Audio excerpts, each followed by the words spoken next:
coming out of my legs and into my legs right now. Oh my goodness. Oh, I haven't even done a, oh no. Oh, shit. It's like it's going fast just sitting there. It looks like a race car. That is me. Wait till you hear it. Wait Really? Wait Can we do that now? Oh yeah, you gotta show them the exhaust. Should I just turn it on? Yeah. Just on? Yep. Oh my God! Oh, that is. Give it some gas.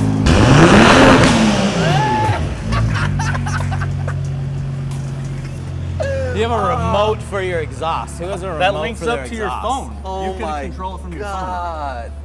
You guys are spiritual workers.